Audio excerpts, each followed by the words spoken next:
विश्वास जरूर व्यक्त करते हैं।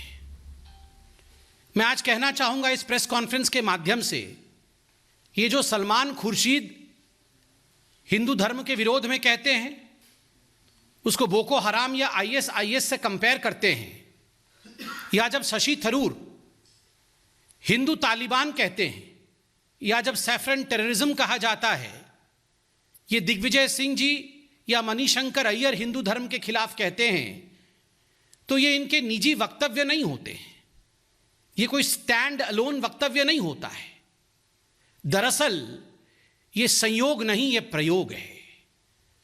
और जो प्रयोगशाला के सबसे बड़े नेता हैं, प्रयोगशाला के मुख्य अध्यापक हैं, वो खुद गांधी परिवार के राहुल गांधी हैं। ये राहुल गांधी जी के बहकाने के बाद, राहुल गांधी जी के पढ़ाने के बाद, राहुल गांधी जी के कहने के बाद सलमान खुर्शीद, शशि थरूर, दिग्विजय जी, मणिशंकर अय्यर, फहरिस्त बहुत लंबी है, ये लोग हिंदू धर्म के विरोध में अनर्गल वक्तव्य देते हैं। It is at the behest of the Gandhi family, particularly Mr. Rahul Gandhi, that the other leaders of the Congress party, be it Salman Khurshid, be it Digvijay Singh, be it Rashid Alvi, or be it Manishankar Aiyar, they often speak against Hinduism. This pathological hatred for Hinduism amongst the Congress leader gets its traction, gets its energy from Mr. Rahul Gandhi and from the Gandhi family. बंधुगण, मैंने आपको कहा था कि ये कोई पहली बार नहीं है जो राहुल गांधी हिंदुइज्म के विरोध में, हिंदू धर्म के विरोध में कह रहे हैं। मैं कुछ उदाहरण लेके आया हूं, क्योंकि अगर बहुत सारे उदाहरण दूंगा तो प्रेस कॉन्फ्रेंस लंबा होगा, बड़ा होगा। मैं उदाहरण देना चाहता हूं 17 दिसंबर 2010 का, जब विकीलीक्स सामने आया था और राहुल गांधी जी का वक्तव्य ने पूरे हिंदुस्तान को दहला के रख दिया था। जब यह विषय सामने आया कि राहुल गांधी ने कहा कि भारत में आतंकवादियों से बड़ा खतरा देश के हिंदुओं से है। The country faces a bigger threat from the Hindus than from terrorism. यह आप सबको पता है, जब हमारी सरकार नहीं थी उस समय यह पूरा विषय खुलासे के रूप में सामने आया था। हिंदू पाकिस्तान, हिंदू तालिबान, यह शशि थरूर जी का वक्तव्य था 2028 के जुलाई माह में। ठीक उसी प्रकार पी चिदम्बरम जी ने 25 अगस्त 2010 को पहली बार सैफरन टेररिज्म, भगवा आतंकवाद शब्द का प्रयोग किया था। यह अनायास ही नहीं किया था, यह कोई संयोग नहीं था जो उन्होंने प्रयोग कर लिया और बाकी कई नेताओं ने उसके पश्चात सैफरन टेररिज्म का प्रयोग किया। यह बहुत ही सोचा समझा और कहीं ना कहीं एक षड्यंत्रकारी जाल बिछाया गया था गांधी परिवार द्वारा। और हमें वो भी याद है जब हमने टीवी में डिबेट्स किए थे, क्योंकि इनकलाब नामक एक बहुत बड़े उर्दू अखबार ने राहुल गांधी जी का वक्तव्य छापा था, हाँ हम मुसलमानों की पार्टी है। ये सब बातें छुपी नहीं हुई हैं, ये जनता के सामने है। बंधुगण, मैं आपको यह भी याद दिलाना चाहूंगा, जब राहुल गांधी जर्मनी में जाते हैं और जर्मनी में उन्होंने किस प्रकार से भारत की मूल संस्कृति, भारत की सभ्यता के खिलाफ उन्होंने वक्तव्य दिया था। उन्होंने कहा था कि भारत में महिलाओं के खिलाफ जो अत्याचार होते हैं उसकी वजह भारतीय संस्कृति है। भारतीय संस्कृति के कारण महिलाओं के ऊपर अत्याचार होता है। आपको यह भी याद होगा कि एक ऐसा वक्त था जब राहुल गांधी जी ने कहा था, मंदिर जाने वाले लड़कियां छेड़ते हैं, और मैं लिख के लाया हूं, हिंदू धर्म में मंदिर जाने वाले लोग लफंगे होते हैं। राहुल गांधी इलेक्शन से ठीक पहले जाते हैं मंदिर, वो वोट मांगने जाते हैं, वो वोट की राजनीति करने जाते हैं, और यहां वो कह रहे थे मंदिर जाने वाले लफंगे होते हैं और लड़कियां छेड़ते हैं। दुख के साथ आपको यह भी याद होगा, ये वही पॉलिटिकल पार्टी है जो आज नफरत की बात कर रही है, विचारधारा की बात कर रही है। ये वही पॉलिटिकल पार्टी है 2019 के चुनाव से पहले भगवान श्री राम के मंदिर पर सुप्रीम कोर्ट में सुनवाई ना हो, उसके लिए भरसर प्रयोग किया था, उसके लिए भरसर प्रयास किया था। उनके पार्टी की तरफ से यह भी कहा गया था, जो उनके पार्टी के दिग्गज नेता हैं उनके तरफ से भरे अदालत में यह कहा गया था कि मिलॉर्ड, ये जो सुनवाई भगवान श्री राम के मंदिर के लिए हो रही है, इस सुनवाई को टाल दिया जाए, 19 के चुनावों के पश्चात ये सुनवाई हो।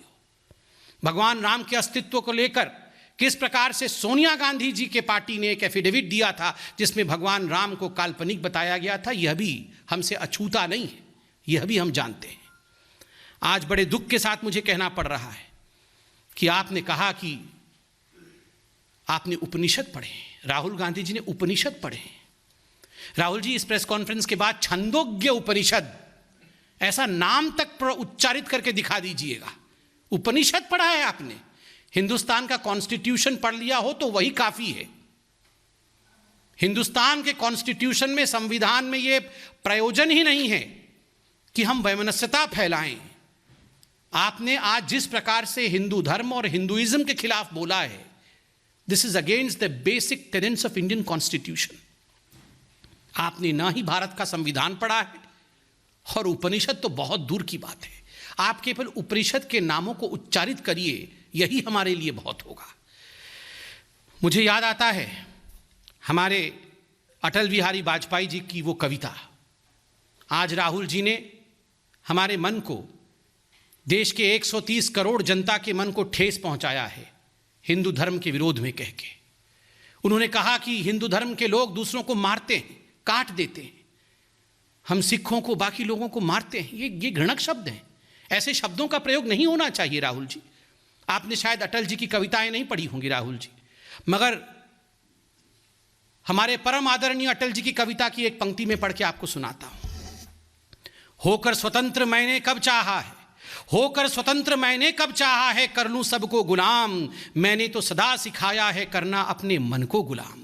गोपाल राम के नामों पर कब मैंने अत्याचार किया, गोपाल राम की नामों पर कब मैंने अत्याचार किया, कब दुनिया को हिंदू करने घर घर में नरसंहार किया। कोई बतलाए काबुल में जाकर कितनी मस्जिदें तोड़ी, भूभाग नहीं शत शत मानव के हृदय को जीतने का निश्चय। हिंदू तनवन हिंदू जीवन, रग रग हिंदू मेरा परिचय, रग रग हिंदू मेरा परिचय। सबका साथ, सबका विकास, सबका विश्वास, सबका प्रयास, यही है हिंदुइज्म, यही है सनातन धर्म, यही है हिंदू धर्म। सबको अपने आहोस में ले लेना, सबसे गले लग जाना, सबको लेकर चलना, यही हमारा विराट धर्म है। इसको मारने वाला, मरने वाला, इस प्रकार के शब्दों से अलंकृत करना उचित नहीं है राहुल जी। और राहुल जी, आपने आज अपने भाषण में नफरत वर्सेस प्यार की विचारधारा के विषय में बात कहा कि हम तो नफरत करने वाले लोग हैं और आप प्यार करने वाले लोग हैं। राहुल जी, आपसे एक निवेदन है, अब आपकी वर्चुअल रैली समाप्त हो गई होगी, जरा दो टूक प्यार भरी बातें G23 वालों से कर ले। बहुत टमाटर से मारा आपने कपिल सिब्बल जी को, थोड़ा सा बुला करके प्यार से चाय पिला दे। अभी हमने टेलीविजन चैनलों के माध्यम से देखा है, सचिन पायलट और गहलोत जी के बीच में सब कुछ ठीक नहीं है। उन दोनों को बैठाकर भी जरा प्यार की भाषा का प्रयोग करवाएं। वहां छत्तीसगढ़ में भी भूपेंद्र बघेल और सिंहदेव जी के बीच में सब कुछ ठीक नहीं चल रहा है, वहां भी प्यार फैलाएं। और सुबह सुबह ही आज हमने देखा नवजोत सिंह सिद्धू जी फिर से चन्नी जी के ऊपर हमला कर रहे थे, वहां भी प्यार की आवश्यकता है। मुझे लगता है राहुल जी, हिंदू धर्म पे हमला छोड़ करके आप अपने पार्टी के अंदर प्यार फैलाने की कोशिश करें। जहां तक हिंदू धर्म के खिलाफ बयानबाजी करने का जो ये सिलसिला कांग्रेस पार्टी में है, हमें पता है आपका पूरा परिवार, ये गांधी परिवार, हिंदू धर्म को चाहता नहीं। You have a pathological hatred against Hinduism. पर ईश्वर के लिए, राम के लिए कम से कम उसे प्रदर्शित तो ना करें, कम से कम घृणा फैलाएं तो नहीं। और अंत में मैं सिर्फ इतना ही कहूंगा, ये रोज रोज जो आप राहुल जी सावरकर जी के खिलाफ जहर उगल रहे हैं, गांधी वर्सेस सावरकर करने की कोशिश कर रहे हैं, महान विभूतियों को विभक्त मत करिए, उन्हें भिन्न भिन्न करके मत देखिए। इन महान विभूतियों ने हमारे देश को स्वतंत्रता दिलाई। सावरकर ने गांधी के लिए अच्छा कहा, गांधी ने सावरकर के लिए अच्छा कहा, और ये सारी चीजें पुस्तकों में लिखी हुई हैं, आप पढ़ सकते हैं। मुझे कष्ट होता है, आप महाविकास आघाड़ी उस सरकार के हिस्से में, महाराष्ट्र में आपकी सरकार है, और सावरकर जैसे हिंदुस्तान के गौरव के ऊपर, एक मराठी मानुस के ऊपर, जिस मराठी मानुस ने पूरे हिंदुस्तान में अपने ओज के कारण, अपने वीरता के कारण नाम कमाया है, आप उस मराठी मानुस पर रोज हमला करते हैं। और मुझे आश्चर्य है कि कुछ पॉलिटिकल पार्टी जो महाराष्ट्र में आपके साथ गठबंधन में है वो आपकी बातों को सहते कैसे, इनसे सवाल क्यों नहीं करते हैं राहुल गांधी से। आज सिर्फ इतना ही कहना था, और मुझे दुख होता है जब आप अपनी इन ओछी बातों में भगवान शिव, हम सब के आदरणीय गुरु नानक देव, कबीर जी, इनको लेकर आते हैं। आपका यह कहना कि भगवान शिव हमारे विचारधारा को मानते थे, महायोगी अनंत योगी के लिए इस प्रकार के शब्दों का प्रयोग करना कि कांग्रेस की विचारधारा को भगवान मानते थे। पहले आपने कहा था ये जो कांग्रेस का हाथ है ये गुरु नानक देव जी का हाथ है, ये भगवान राम का हाथ है, भगवान शिव का हाथ है। मुझे लगता है ये विचारों के साथ खिलवाड़ है। बहुत बहुत धन्यवाद। राहुल गांधी जी से क्षमा याचना करवाने की मांग भी रखना, अन्यथा होगा, क्योंकि यही उनका ध्येय है। ये आज जो 100, 200, 300, 400, 500, पता नहीं, नंबर भी फिक्स नहीं है उनके मन में, कितने लोगों को ये वॉलंटियर के रूप में भेजना चाहते हैं। 100, 200, 300 या 400 या 500, ये कितने भी लोग आप भेजने वाले हैं, आप इन वॉलंटियर्स के माध्यम से हिंदू धर्म के विरोध में पूरे देश में वातावरण ना खड़ा करें, भगवान राम के खिलाफ किसी प्रकार का वातावरण ना खड़ा करें। हम इतना ही कहेंगे। आपसे क्षमा याचना मांगना मुझे लगता है व्यर्थ होगा। बहुत बहुत धन्यवाद।